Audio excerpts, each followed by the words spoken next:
আজকে আমি আপনাদের সাথে দুটো রান্নার রেসিপি শেয়ার করব। হ্যালো ফ্রেন্ডস, আমি রাখি আর আমার একটা নতুন রান্নার ব্লগে আপনাদের সবাইকে স্বাগত জানাই।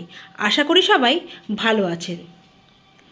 আগে আমি সোয়াবিনের রেসিপিটা বানাবো।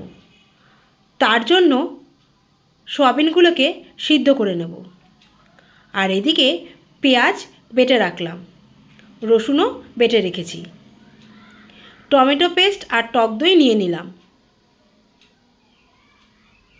একটা বাটির মধ্যে আদা বাটা, ধনে গুঁড়ো, জিরে গুঁড়ো, দম মশলা জলে গুঁড়ে রেখে দিয়েছি।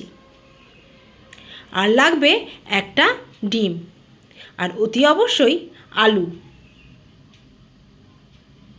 সিদ্ধ করে রাখা সোয়াবিনগুলোকে ডিম, নুন, হলুদ ও সামান্য লঙ্কা গুঁড়ো দিয়ে ম্যারিনেট করে রেখে দেব বেশ কিছুক্ষণের জন্য।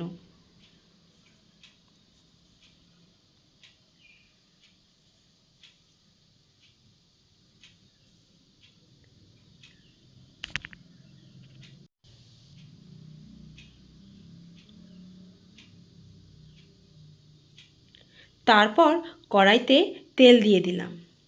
তেলটা গরম হলে আলুগুলোকে নুন ও হলুদ দিয়ে ভেজে একটা বাটিতে তুলে রাখব।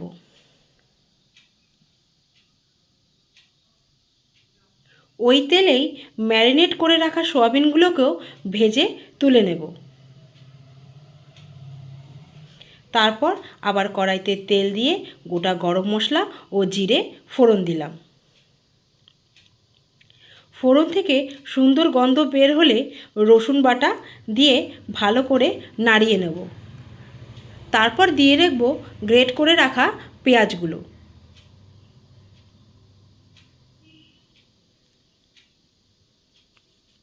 তারপর বেশ কিছুক্ষণ নাড়িয়ে নিলাম। দিয়ে দিলাম জলে গুলে রাখা মশলাগুলো। আমি যখনই সোয়াবিন বানাই এরকম প্রসেসেই বেশিরভাগ বানিয়ে থাকি।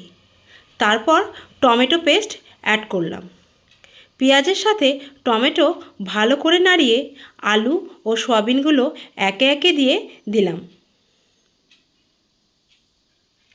এমনভাবে সোয়াবিন বানিয়ে একবার দেখুন, খুব ভালো লাগবে খেতে। এরপর নুন, হলুদ, চিনি ও ফেটিয়ে রাখা টক দই দিয়ে ভালো করে নাড়িয়ে নিলাম। তারপর জল দিয়ে দিলাম।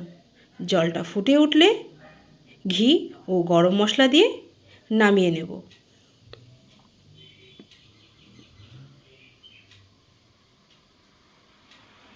এর পরের রেসিপি মসুর ডালের বড়া। মসুর ডালের বড়ার রেসিপি সবাই জানে, তবুও আমি কিভাবে বানাই সেটাই একটু আপনাদের সাথে শেয়ার করলাম। প্রথমে ডাল ভিজিয়ে রেখেছিলাম, তারপর ডাল বেটে নেওয়া হয়েছিল। ডাল বাটার মধ্যে ধনেপাতা কুচি, রসুন বাটা, নুন, হলুদ ও সামান্য মিষ্টি দিয়ে দিয়েছিলাম, আর সাথে দিয়েছিলাম অল্প বেসন। তারপর একে একে বড়াগুলো ভেজে বাটিতে তুলে নিয়েছি। Lunch ready. মেনুগুলো কেমন হয়েছে অবশ্যই কিন্তু জানাবেন। লাঞ্চ নিয়ে বসে পড়েছি। ভাত, স্যালাড, ডালের বড়া, পেঁপে আলু ও থানকুনি পাতার ঝোল, সোয়াবিন ও সাথে টক দই। ওকে ফ্রেন্ডস, আজকের ভিডিওটা এই পর্যন্ত। দেখা হচ্ছে পরের ভিডিওতে। কেমন হয়েছে জানাতে কিন্তু ভুলবেন না। Okay friends, by.